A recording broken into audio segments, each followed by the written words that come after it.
Ontem a gente teve, não digo um desfecho do caso Master, porque o caso Master não teve desfecho ainda. A gente teve o fim de um primeiro episódio do caso Toffoli. Tem o caso Master, tem o caso Toffoli, mas é primeiro episódio. Primeiro episódio. Não é o fim da primeira temporada ainda. Tem muita coisa para acontecer. O que aconteceu ontem, você sabe, acompanhou, o Supremo Tribunal Federal se reuniu, reunião de 3 horas, e eles decidiram o seguinte: Toffoli não pode mais ser relator do caso Master. Não dá. O Supremo não vai aguentar. Haja estrutura, haja paciência, haja trabalho do Fachin, haja Carmen Lúcia, haja Gilmar Mendes telefonando e agradando e tentando falar que o Toffoli é confiável, que dá para confiar. E haja, não dá. E o Alexandre de Moraes falando, tá atrapalhando, tá difícil. Haja Toffoli também. O cara não aguenta, é muita pressão, muita pressão. Então, o Toffoli resolveu sair da relatoria. Se ele não tivesse saído da relatoria, formalmente foi isso que aconteceu, mas é evidente que aquela reunião com 10 caras, ou 9, porque ainda não tem o 11º ministro, então eram 9 contra 1.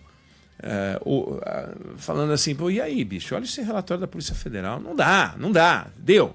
Aí ele, gentilmente, em nome do grupo, resolveu se afastar da relatoria e a relatoria foi sorteada para o André Mendonça. Então, esse é o fim do primeiro episódio do caso Toffoli. Mas a gente tem uma série de perguntas ao final desse capítulo, né? Dias Toffoli e Daniel Vorcaro, /Master, /Fundo Arling, /Fábio Vettel, seja lá quem for. Ele, seus familiares, mas ele e o Vorcaro, o ecossistema Vorcaro, mantinham relações impróprias? Sim ou não? Se a resposta for não, não eram impróprias, para ministro do STF, naturalmente, vamos deixar claro, porque uma relação comercial entre partes, não havendo um ministro do STF, ou do STJ, ou do Poder Judiciário, pouco importa, no caso o STF, você não teria uma relação imprópria. Mas ele manteve uma relação imprópria. Se sim, é imprópria para ministro do STF, nós temos no STF um ministro que manteve relações impróprias. E ele está lá. Tudo bem para a gente? Tá resolvido? Então tudo bem para o Supremo ter lá dentro um ministro que manteve relações impróprias. Outra alternativa. As relações não eram impróprias. Não eram impróprias, por que ele largou a relatoria? Porque as relações eram impróprias para relator. Perfeitamente. Então, ao tirar a relatoria do Dias Toffoli, você protege a investigação do caso Master. Mas resta uma discussão do caso Toffoli. Temos no Supremo Tribunal Federal um ministro que aceita ou aceitou uma relatoria, sendo que as relações que ele mantinha com o investigado eram impróprias para um relator. Tudo bem ter no Supremo Tribunal Federal alguém que foi flagrado em relações impróprias na relatoria e que o juízo de valor dele é que as relações não eram impróprias? Quer dizer, um juiz que não conseguiu enxergar o que os outros 9 enxergaram, que é relações impróprias para um relator. E o próximo caso? Não haverá relações, não haverá dúvida sobre a conduta do ministro? Então, a única forma de saber se as relações dele eram impróprias para ministro do STF ou para relator ou para qualquer ser humano é a investigação. Como Toffoli e Daniel Vorcaro se conheceram? Quem apresentou? O que essa aproximação rendeu para um e para outro?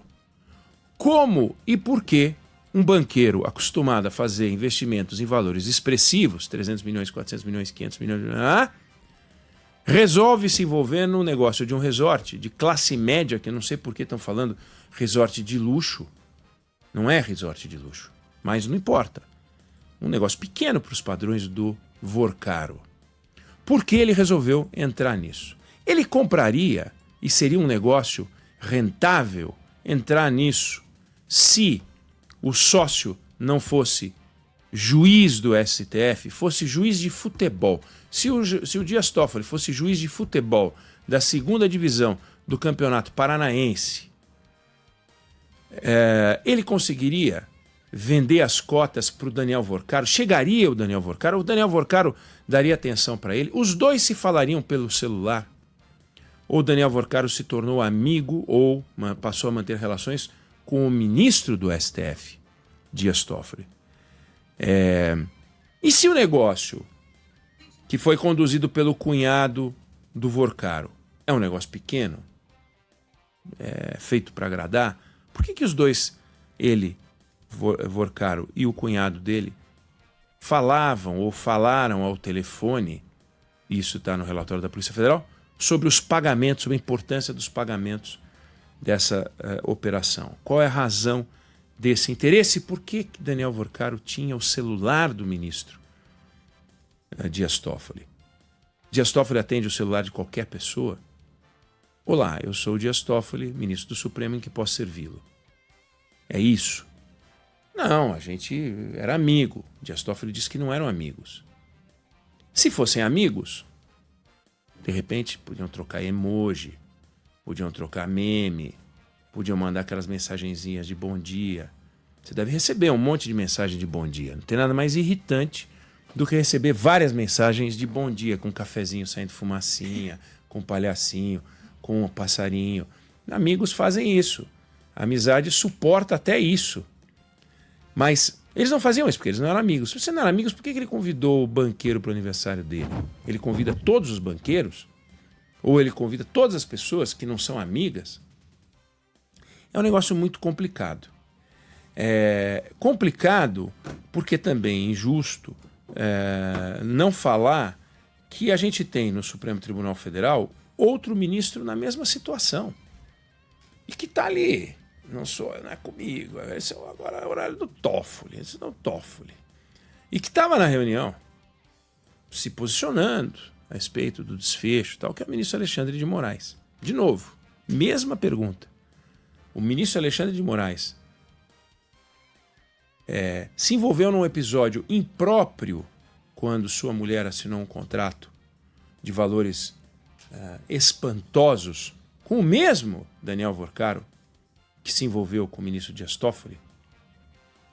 Não ou sim. A Procuradoria não viu motivos para investigar. Mas as dúvidas continuam. Se o Alexandre de Moraes fosse juiz de futebol da segunda divisão do Campeonato Paulista, ele conseguiria estar casado com alguém que assinou um contrato de 130 milhões de reais com um banqueiro? Sim ou não? Essa conversa, ela é legítima. Ela é legítima.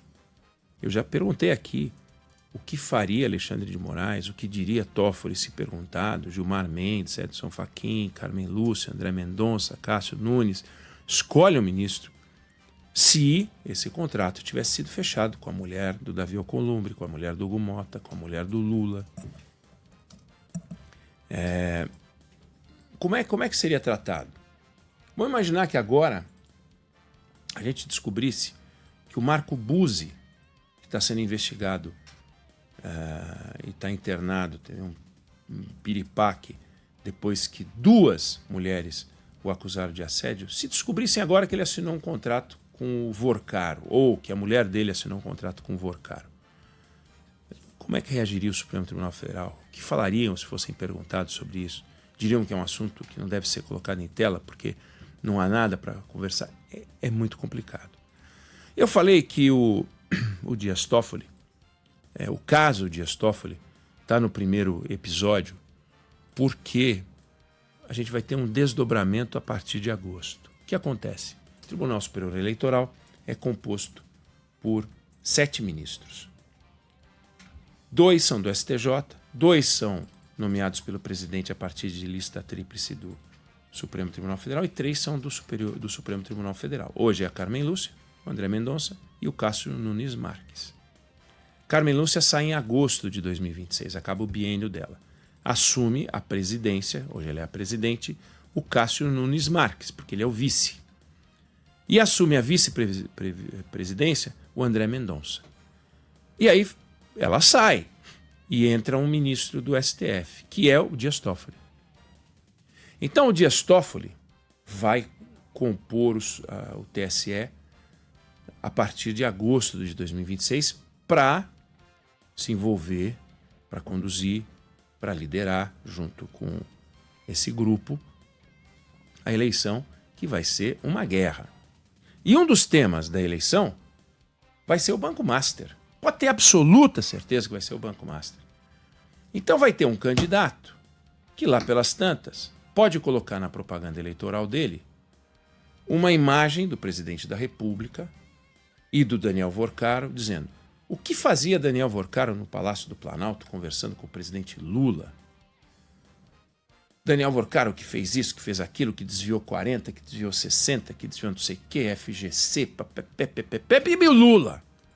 Daniel Vorcaro, Lula Vorcaro, Daniel da Silva e tal. E aí o PT, através do seu departamento jurídico, vai entrar no TSE dizendo isso não pode, isso aqui é um crime eleitoral, vocês estão loucos, tem que tirar do ar. E aí o assunto vai ser discutido pelo Tribunal Superior Eleitoral. Como vai votar o Dias Toffoli?